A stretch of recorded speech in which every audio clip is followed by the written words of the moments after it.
Goeiemôre aan almal van julle. Dit is Sondag vandag. Wat 'n heerlike dag. Gister lekker gereën.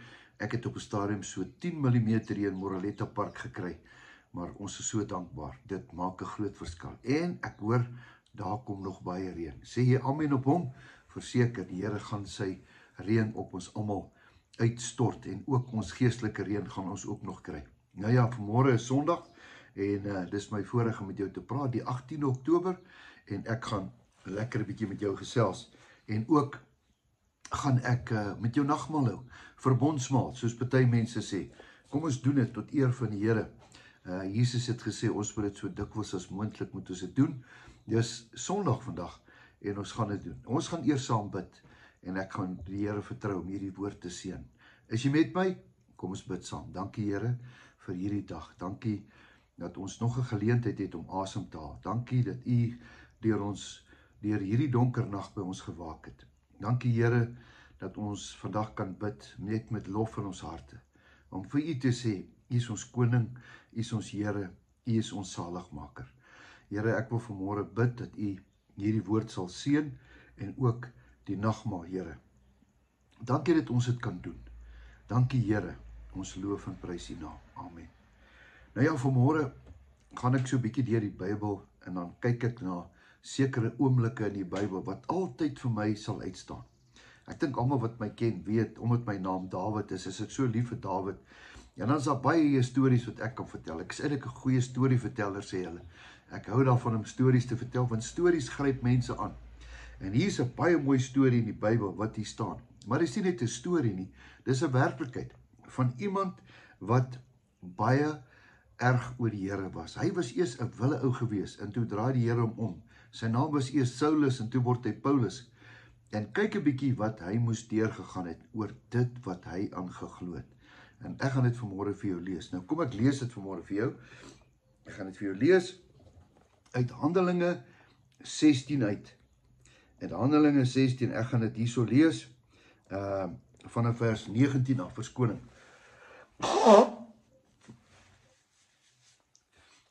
Vanaf vers 19.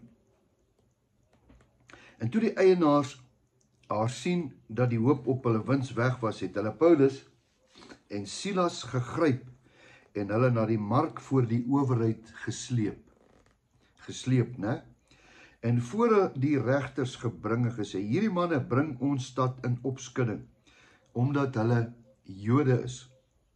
Hulle verkondig sedes wat vir ons nie geoorloof is om aan te neem of te volg nie, omdat ons Romeine is.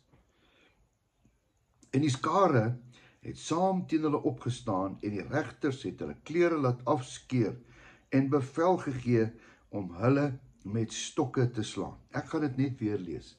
En die skare het saam teen hulle opgestaan en die regters het hulle klere laat afskeer en bevel gegee om hulle met stokke te slaan. En toe hulle baie slae gekry het hulle in die gevangenis gewerp en die tronkbewaarder bevel gegee om hulle sorgvuldig te bewaak. Julle moet mooi kyk na hierdie manne. En hy het toe, omdat hy so bevel ontvang het, hulle in die binneste gevangenis gewerp en hulle voete in 'n blok vasgemaak. Daar was geen plek vir uitkom nie. En omtrent middernag het Paulus en Silas gebid en lofliedere tot eer van God gesing. En die gevangenes het na hulle geluister. Hierdie is vir my absoluut aangrypend. En skielik kom daar 'n groot aardbewing, sodat die fondamente van die gevangenis geskud het. En onmiddellik het al die deure oopgegaan en die boeye van almal het losgegaan. En die tronkbewaarder het wakker geword. En toe hy sien dat die deure van die gevangenis oop was, het hy 'n swaard getrek en wou homself om die lewe bring en die menig dat die gevangenis nou ontvlug het. Maar Paulus het met 'n groot stem uitgeroep en gesê, moenie jouself kwaad aandoen nie, want ons is almal hier. En toe hy lig gevra het, spring hy na binne en val bewende voor Paulus en Silas neer. En hy het hulle na buite gebring en gesê, menere, wat moet ek doen om gered te word? Toe sê hulle, glo in die Here, Jesus Christus, en jy sal gered word, jy en jou huisgesin. Hierdie is absoluut merkwaardig. Verskoning. Wat vir my so aangrypend is hier is iemand met die naam van Petrus, wat uiteindelik met die Here uitgekom het. Hy het 'n waaragtige ontmoeting met Jesus gehad. Hy het 'n ontmoeting gehad met die Heilige Gees. Sy lewe het gedraai. En dan staan hy elke dag, alles wat hy het, elke asem, elke teug, elke sent, daar was niks wat hy teruggehou het nie. Hy was 100% volgeling van Christus. En dan raak het so erg dat die mense in die Romeinse ryk sien toe dat hier kom groot moeilikheid, want hierdie man het 'n passie. Hierdie man het iets wat ons nie het. Ons moet hom stil maak. Klink dit nie bekend nie. Hierdie man is vir ons 'n groot bedreiging. En dan kom sy eie mense en hulle kla hom aan, en die Romeine kla hom aan, en uiteindelik sê hulle vir hom, julle moet hulle met stokke slaan, en hulle klere is geskeur. Nou moet jy weet, daai jaar het hulle nie 'n kas vol klere gehad nie. Al wat hy gehad het, is die klere in sy lyf. Dan skeur hulle die klere, en dan is hy half nakend. En dan kom die pak sla. En dan sê die Bybel hier baie mooi. Hy sê, hulle het hulle opdrag gegee om met hulle met stokke, nie 'n stok nie, stokke te slaan.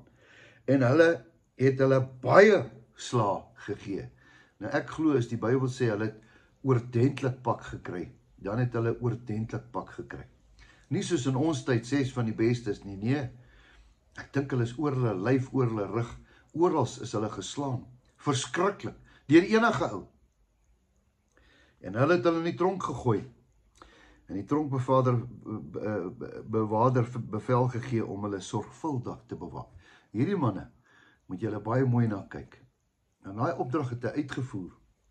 En hy het toe, omdat hy die bevel ontvang het, in die binneste van die gevangenis, het hy hulle toe gewerp en hulle voete in die blok vasgemaak.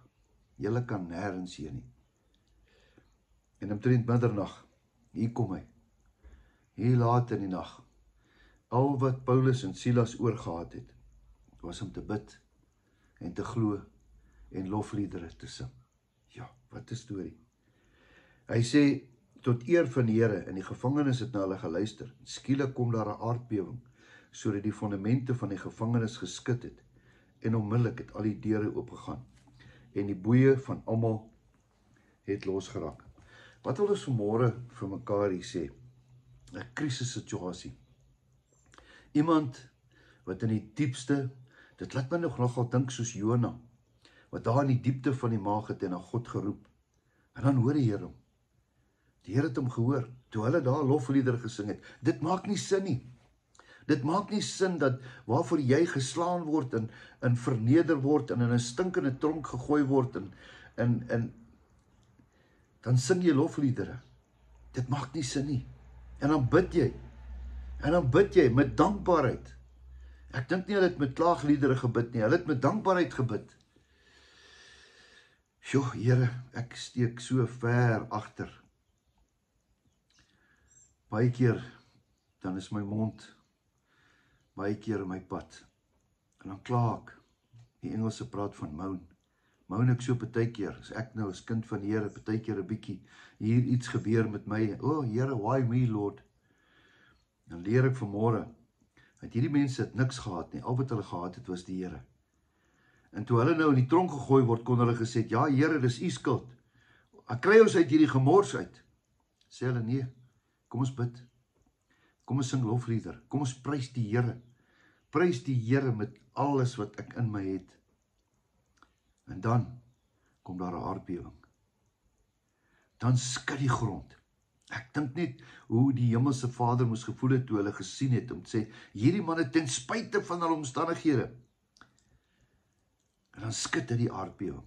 En almal weet, dis daai 2 manne wat dit laat kom het. En dan gaan die boeye af. En selfs die mense wat hulle vasgemaak het, is bewend en die man wil homself om die lewe bring. En dan sê hy, nee, moet dit nie doen nie. En hy word gered. Hierdie is 'n baie diep storie. Ons as kinders van die Here kan so maklik op ons eie ou ding aangaan. En dan vra ons, why me Lord? Plaas het ons in ons binnekamer gaan en net gaan bid en die Here loof en prys. Dan kom jy 'n beter mens uit en dan breek al die boeie en die aarde bewe. Ek wil amper sê, die aarde sit en wag vir mense wat in hulle diepste nood die Here loof en prys. Is dit nie pragtig nie? Dit is ware kinders van die Here. Ten spyte van jou omstandighede. 'n Wonderwerk het gebeur, dat ons 2000 jaar daarna vandag kan leer. Hoe is dit om 'n ware volgeling van Jesus te wees? Ek het vanmôre nagmaal. Ek het 'n stukkie brood hier by my. Die brood simboliseer die liggaam van die Here, Jesus. Dis my liggaam, Dawie, wat vir jou gebreek is, sodat jy genesing kan kry. Emosionele, geestelike, fisiese genesing. Ja, deur my wonde, Dawie, is daar vir jou genesing, sê Jesaja. Vanmôre wil ek hê, jy moet dit saam met my vat. Kom ons eer dit tot sy gedagtenis.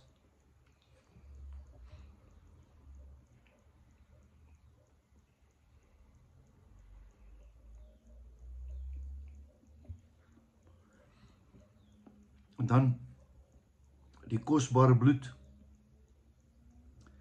van Jesus op daai kruis.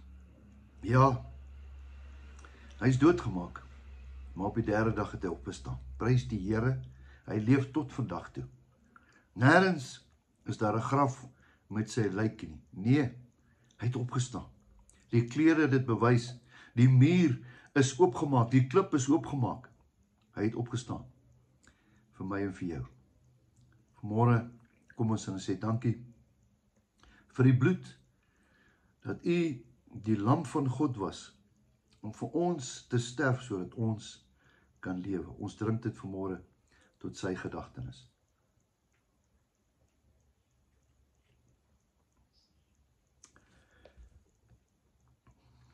Dankie Hemelse Vader, vir hierdie wonderlike storie, dat ons kan leer. Here, ons is nie die helfte in ons lewe al so beproef deur hierdie manne nie. Maar Here, hulle het daai toets geslaag, en u die aarde laat bewe, en u die kettinge losgemaak. Ja Here, dis hoe groot u is. Ek bid Here, dat ons ook so kan vasstaan, ten spyte van ons omstandighede. Dat ons vanmôre u loof en die prys, Here, en lofliedere sing. Prys die Heer, my siel en alles wat in my is.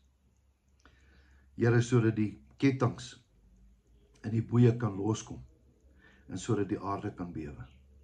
Dankie Here vir die woord. Ek wil in besonder vir iemand bid vandag.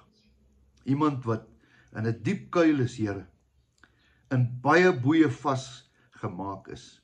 Here, ek bid dat u dit sal losmaak. Ek bid dat u die aarde sal bewe, Here, sal dit bewe, sodat mense kan sê, waarlik, dis die Here. Dankie Here, ons loof en prys u naam. Amen.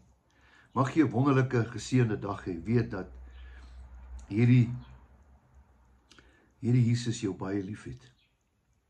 En dat jou beste voorlê. En dat jy moet weet dat God het 'n groot plan oor lewe. Totsiens, tot 'n volgende keer.